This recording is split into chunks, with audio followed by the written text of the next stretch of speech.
Hey everyone, welcome back to the deep dive. You know the drill, right? We all want the good stuff, the insights, the real takeaways. But who's got the time to wade through endless pages? Not us, and probably not you either. That's where we come in. Today, we're diving deep into, well, diving deep itself, you could say. Fear, right. Exactly. Facing it, conquering it, maybe even making friends with it. We're looking at an article, it's from the Future Tech Wise blog. When we face our fears, we can find our freedom.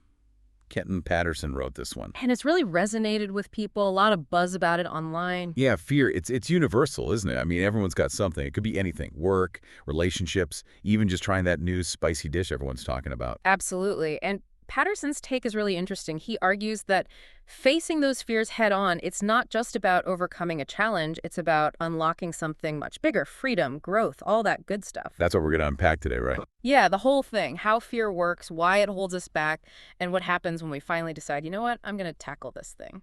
Sounds good. So first things first, right? Patterson lays it out pretty simply. Fear, it's natural, it's wired into us. I mean, back in the day, it kept us from, I don't know, getting eaten by saber-toothed tigers or whatever. Right, totally. It's a survival mechanism.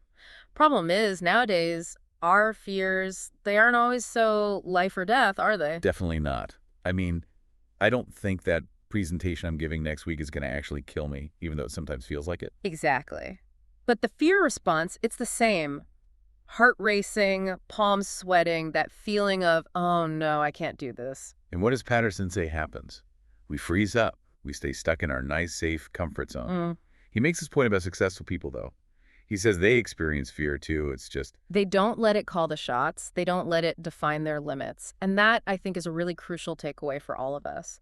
It's not about eliminating fear. It's about how we respond to it. so how do we do that, then? How do we Well, stop letting fear run the show?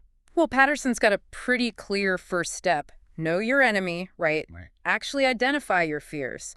Not just that vague feeling of anxiety, but get specific. What is it that's really making you hesitate? It's like, okay, I'm scared, but scared of what exactly? Exactly. Once you've named it, you can start to understand it, analyze it. Why does this particular fear have such a hold on you? Is it something from the past, a bad experience? Is it something you're imagining might happen in the future? Sometimes, honestly, I think we're scared of things that might not even be that bad if they actually happen. It's so true. And that's why this step is important, because when you really understand the root of the fear, it can lose a lot of its power. It becomes less of a monster in the dark and more of a, well, something you can actually deal with. So we've identified the fear, we've sort of, gotten to know it a bit. Then what? Do we just jump right into the deep end? Not quite. Patterson's all about those small steps. He talks about gradually confronting your fears, starting with things that feel manageable. Baby steps, right. Yeah. But how does that actually work? I mean, if something scares me, shouldn't I just try to avoid it? Well, that's where the shift in perspective comes in. Instead of seeing fear as a wall, a dead end, try to see it as a signal like, hey, you're approaching the edge of your comfort zone. This is where things get interesting. Okay, I get that. But still, it's scary. Oh, for sure. No one's saying it's easy, but each time you push through that fear, even a little bit, what happens? You gain confidence. You prove to yourself, hey, I can do this. And that confidence builds, right? Each time you do it, it gets a little easier. Exactly. And that leads us to the whole idea of liberation. Because freedom, it's not just about physical constraints, is it? It's about mental and emotional freedom as well. Yeah, like breaking free from those self-imposed limitations, the ones that fear has kind of built up around us. Patterson uses this great analogy. He compares unfaced fears to chains. They hold us back. They keep us from really living our lives to the fullest. I like that, the chains analogy. It's powerful. And he talks about taking a leap of faith. What does he mean by that? I think it's about those moments when you choose to act despite the fear. You feel that hesitation, but you do it anyway.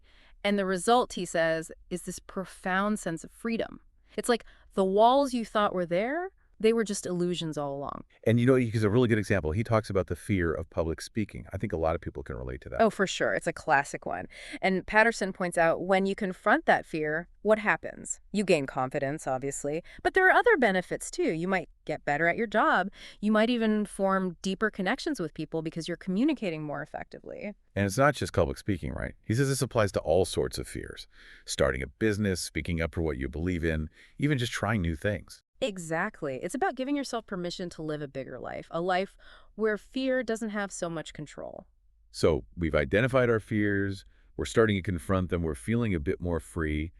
Where do we go from there? Empowerment. That's Patterson's next big point. And he makes this really interesting distinction. He says empowerment comes from within, but it's fueled by action.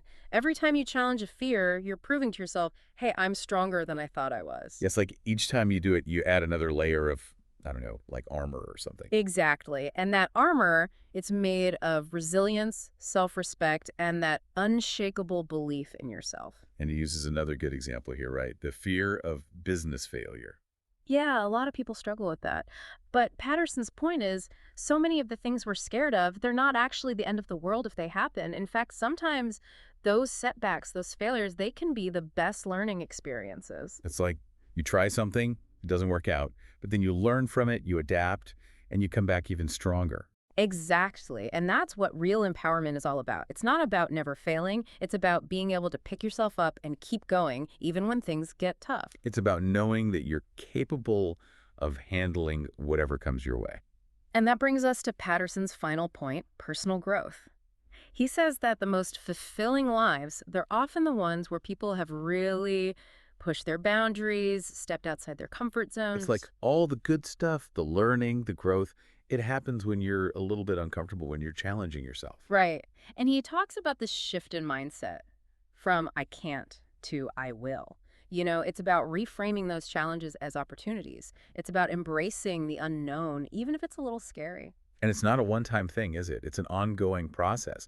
Every time you overcome a fear, you're essentially expanding your world. You're becoming a more well-rounded, more capable person. Right. And the more you do it, the more you realize, hey, I can do this. I can handle anything. It's like that feeling you get when you finally conquer a fear. It's not just relief, it's pride, it's excitement.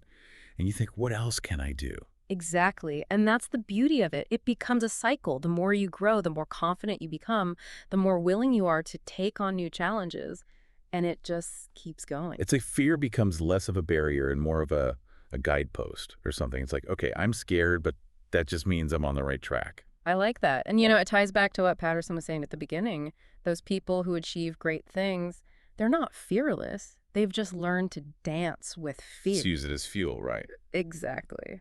So, as we wrap up our deep dive into Patterson's article, I think the big takeaway is this. Fear is normal. It's part of being human, but it doesn't have to control us. It doesn't have to define us either. We have a choice.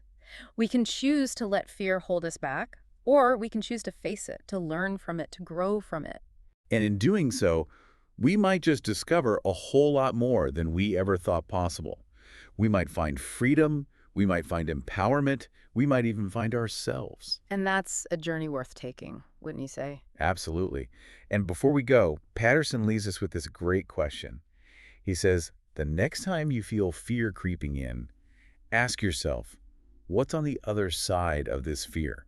It's such a powerful question, right? Because often what's on the other side, it's something amazing. It's growth, it's opportunity, it's everything we've been talking about. So to all our listeners out there, think about that. What fear are you facing right now? And what one small step can you take today to start moving past it? You might be surprised at what you find on the other side. You might just unlock something truly incredible. Be bold, be fearless, and most importantly, be free. That's it for this deep dive. Thanks for joining us, and we'll see you next time.